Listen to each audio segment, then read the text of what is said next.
शिक्षण संस्थाच्या वतीने अनुदानित आश्रम शाळा रांजणे या शाळेच्या प्रांगणामध्ये सांघिक आणि वैयक्तिक प्रकाराच्या खेळाचं क्रीडा महोत्सवाचं इथं आयोजन करण्यात आलेलं आहे। हा कार्यक्रम 3 दिवस चालणार आहे।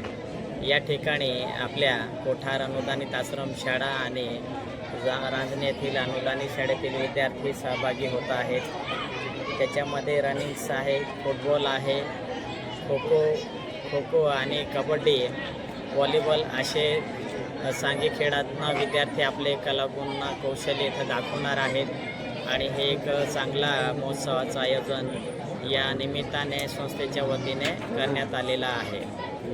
तरी या महोत्सवाला आम्ही सगळ्या विद्यार्थ्यांना शुभेच्छा देतो आणि त्यांनी आपलं कलागुणाचं चांगलं हे करावं असं आम्ही शुभेच्छितो। शिक्षण संस्था येथे शाळा जो कर्मण्य महोत्सव याला सुरुवात झाली आहे, त्यामध्ये मुलांच्या विविध कलागुणांना वाव देण्याचा खूप चांगला प्रयत्न इथे होतो आहे आणि यामुळे निश्चितच तळोदा प्रकल्पातील जे खेळाडू आहेत त्यांची चांगली आपल्याला एक परख होईल आणि राज्यस्तरीयमध्ये आपण त्यांना वरती जेव्हा स्पर्धा होतील तिथे पाठवू शकतो आणि सगळ्यांना याच्या खूप खूप शुभेच्छा।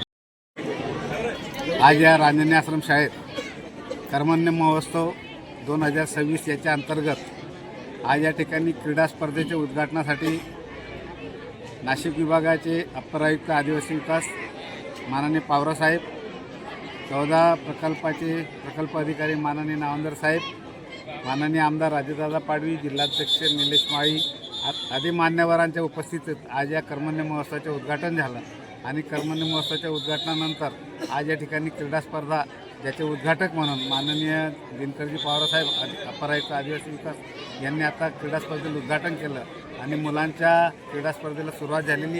या ठिकाणी काही खेळ मुलांचे त्यांनी पाहिलेत आणि या ठिकाणी संस्थेच्या सर्व या उपक्रमाचं माननीय पवारसाहेब, प्रकल्प अधिकारी नावंदर साहेब यांनी अतिशय समाधान व्यक्त करून या ठिकाणी विद्यार्थ्यांचे मनपूर्वक कौतुक केलेले आणि मान्यवर आलेत। आमच्या संस्थेच्या कार्यक्रमाची शोभा वाढवली म्हणून संस्थेच्या वतीने मी त्यांचे आभार मानतो।